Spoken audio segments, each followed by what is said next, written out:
하나님 말씀은 출애굽기 12장 1절부터 14절까지입니다. 구약성경 98면입니다. 우리 한 절씩 교독하겠습니다. 여호와께서 애굽 땅에서 모세와 아론에게 일러 말씀하시되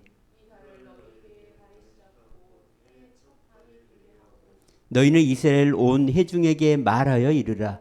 이달 열흘에 너희 각자가 어린 양을 잡을지니 각 가족대로 그 식구를 위하여 어린 양을 취하되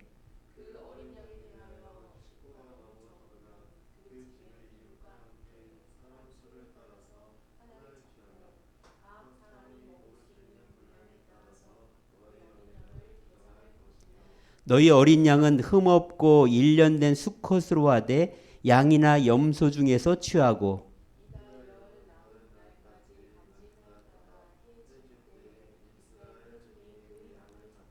그 피를 양을 먹을 집 좌우 문설주와 임방에 바르고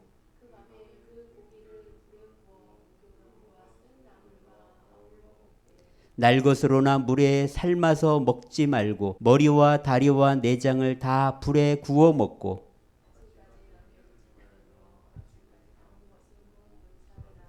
너희는 그것을 이렇게 먹을지니 허리에 띠를 띠고 발에 신을 신고 손에 지팡이를 잡고 급히 먹으라. 이것이 여호와의 유월절이니라.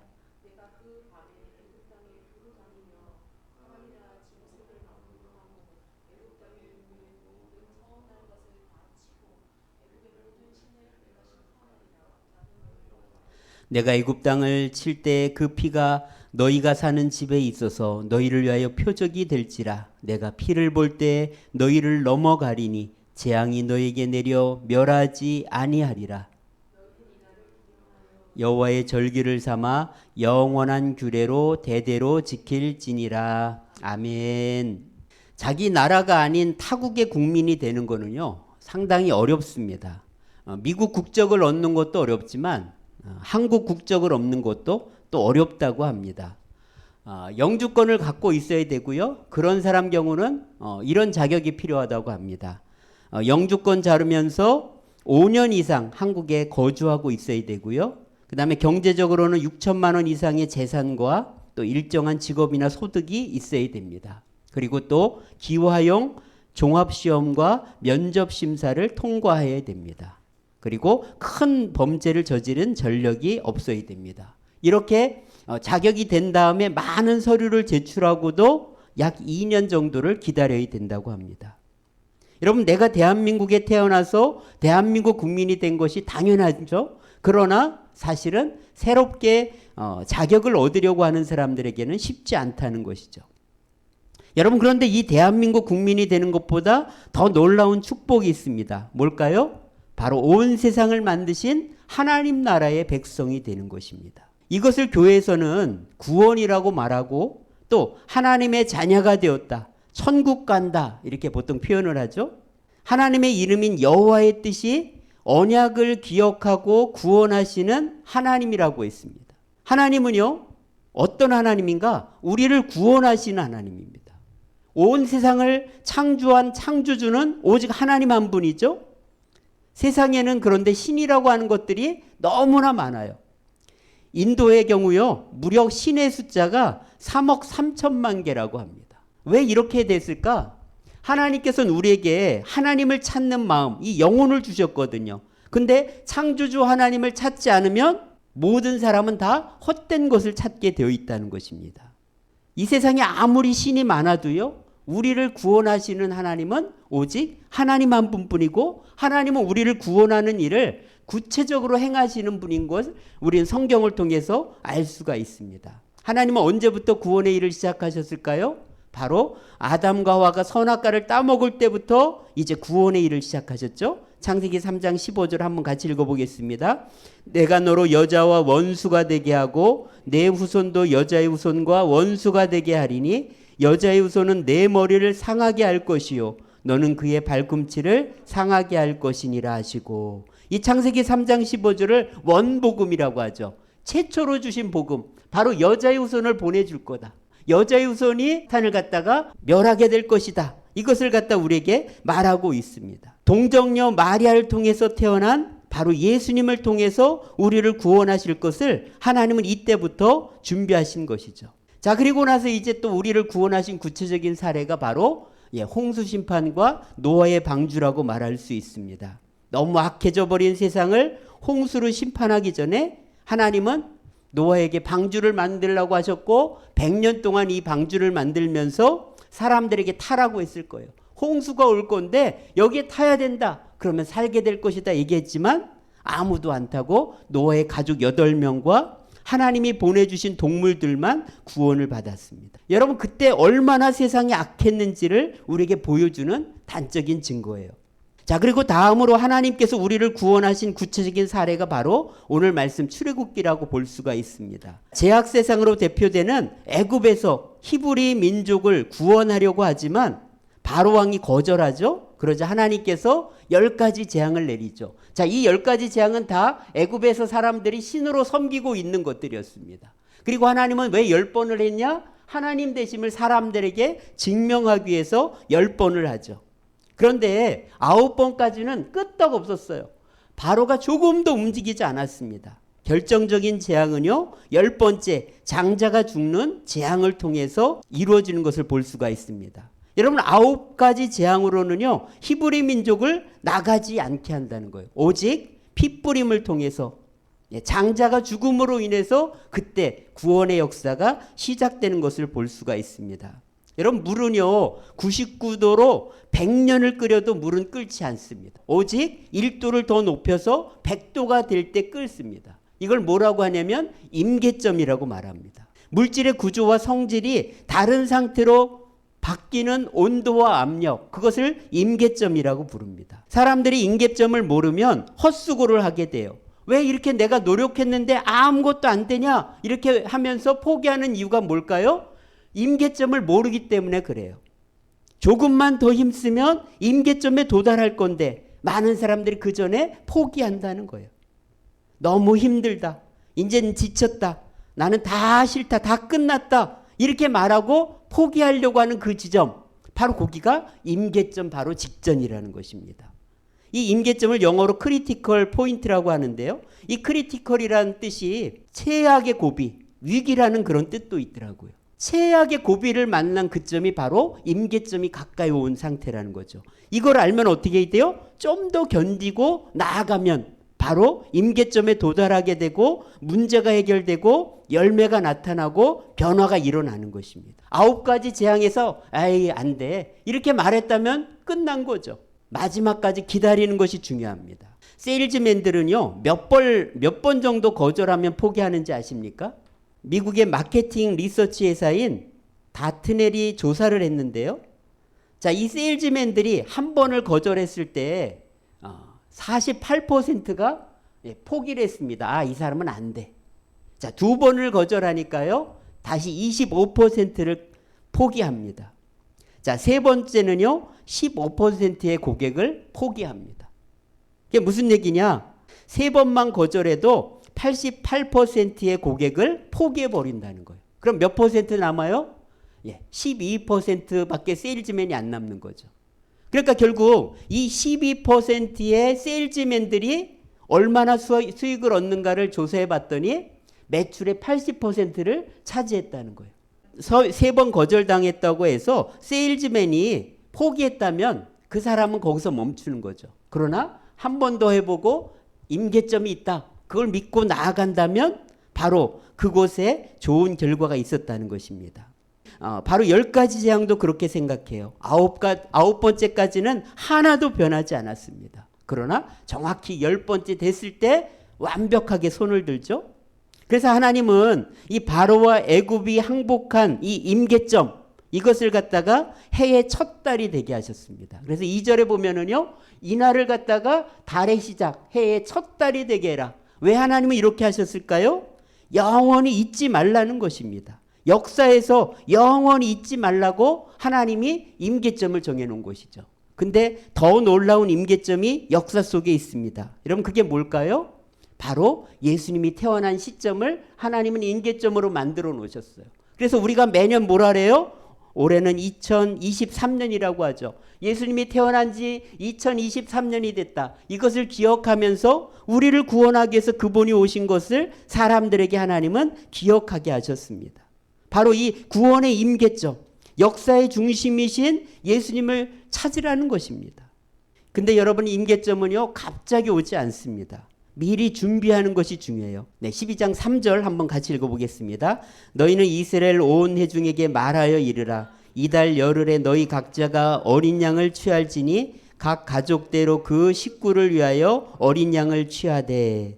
여기 보면은요, 10일에 양을 갖다 준비하라는 거예요. 여기는 잡으라고 했으니까 열흘째 잡는 게 아니고 열흘 때 어린 양을 준비해 놓는 것입니다. 자, 그리고 나서 이제 5절에 보면은요, 4일 전에 그 준비한 흠없고 1년 된 수컷 양이나 염소를 이제 잡으라고 하십니다. 그런데 하나님께 바쳐질 제물이기 때문에 결함이나 질병이나 흠이 없어야 됩니다. 그걸 4일 동안 살펴보는 거예요. 자, 그래서 흠 없는 어린 양이 죽었다는 거죠. 이것은 바로 인류의 대속제물이 되실 예수님의 완전성을 갖다가 예표하는 것입니다. 그래서 완전하신 주님이 우리를 위해서 십자가에 죽으신다는 거죠. 여러분, 구원자는요, 두 가지 중요한 자격 조건이 있습니다. 이것이 안 되면 그 사람은 절대 구원자가 될 수 없는 거예요. 첫 번째는 죄가 없어야 돼요. 죄.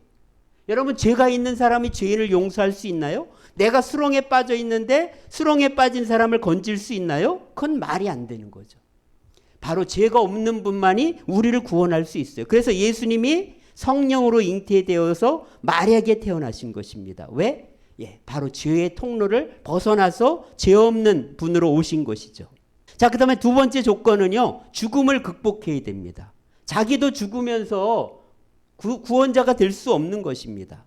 예수님은 십자가에 우리를 위해서 죽으시고 3일 만에 살아나셨죠? 그래서 예수님은 죽음을 극복하심으로 우리의 진정한 구원자임을 보여주셨습니다.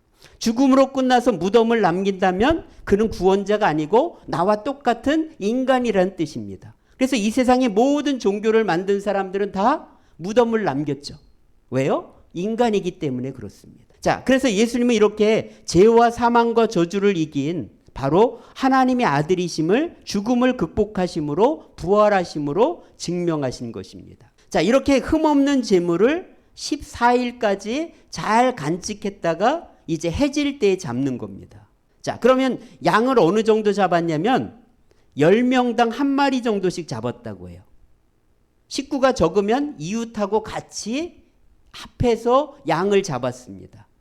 그 이유는 왜 그러냐면 다음 날까지 남은 고기는 다 불살라 버려야 되기 때문에 그래요.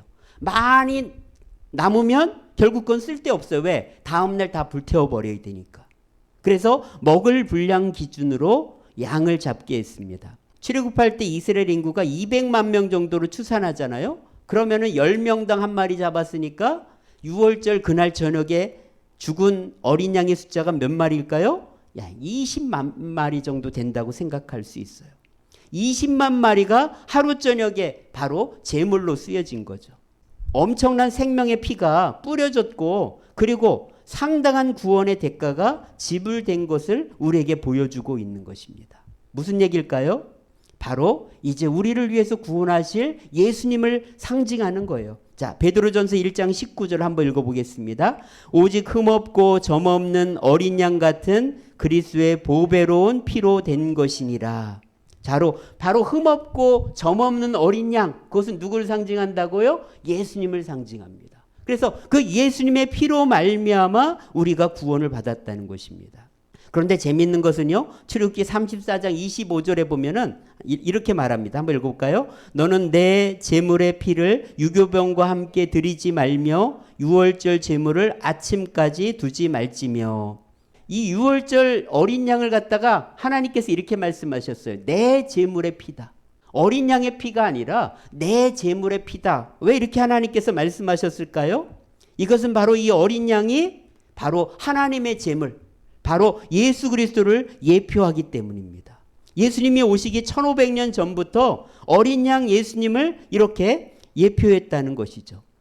그래서 이스라엘 백성들은 출애굽한 이후에 이 10번째 재앙인 이날을 유월절로 지키면서 뭐를 생각하는 거예요? 하나님의 구원을 감사하면서 진정한 구원의 날이 올 것이다. 우리를 구원하실 분을 보내주실 것이다. 이것을 소망하게 하신 것이죠. 자, 유월절 어린 양을 잡는데 어떻게 하는가? 첫 번째는 양을 갖다가 잡아서 그 피를 좌우 문설주와 임방에 발랐습니다. 이것은 첫 유월절에만 해당되는 일이라고 볼 수가 있는데요. 어린 양의 피를 유월절마다 매번 바르는 게 아니고요. 애굽에서만 발랐다 이렇게 볼 수가 있습니다. 그래서 왜 문의 설주와 임방에 발랐을까요? 그것은 모든 사람들이 볼 수 있게 공적인 선언을 한 것입니다. 이 집에는 바로 이제 심판이 내려졌다는 거예요. 이 집에는 어린 양의 죽음으로 대가를 치렀으니까 이 집은 이제 더 이상 심판이 없다. 이것을 공개적으로 선언하는 것입니다. 자, 이렇게 구원을 위한 어린 양의 핏부림은 단 한 번으로 충분하다는 것을 성경은 우리에게 이야기하고 있는 것입니다. 그래서 히브리서 9장 12절에 보면은 한번 읽어볼까요? 염소와 송아지의 피로 하지 아니하고 오직 자기의 피로 영원한 속죄를 이루사 단번에 성소에 들어가셨느니라.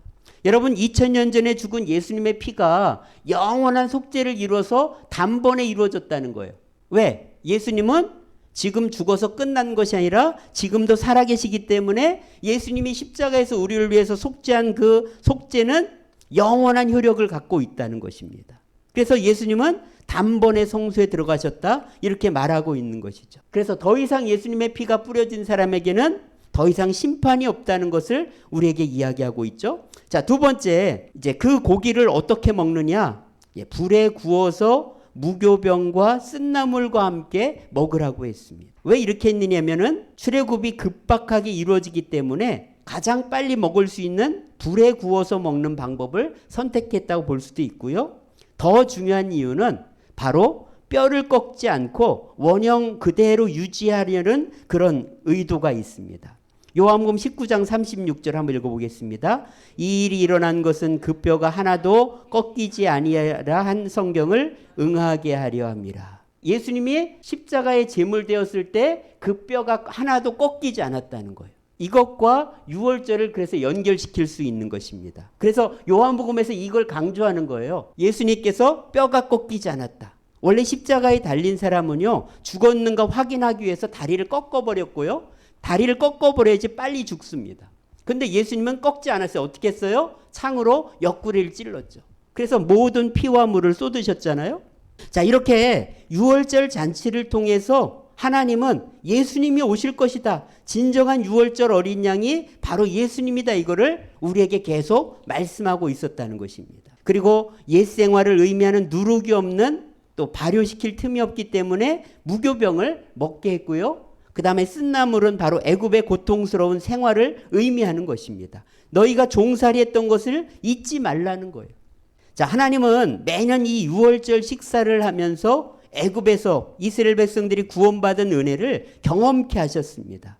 특별히 출애굽을 5가지 감각, 시각과 청각과 후각과 미각, 촉각으로 느끼면서 기념하게 하셨다는 거예요. 예수님께서도 우리에게 이 5가지 감각으로 하나님을 예배하라고 하셨는데 그게 뭘까요? 그게 바로 성만찬입니다. 그래서 성만찬을 통해서 손으로도 느끼고 맛으로 느끼는 이런 예배 자리로 우리를 초대하신 것입니다. 그래서 이 성찬에 참여하면서 주님이 오실 때까지 나를 위해서 십자가에 죽으신 주님을 기억하고 전하라고 우리에게 말씀하신 것입니다. 자, 그 다음에 식사할 때 중요한 복장이 있는데요. 자, 12장 11절 한번 읽어보겠습니다.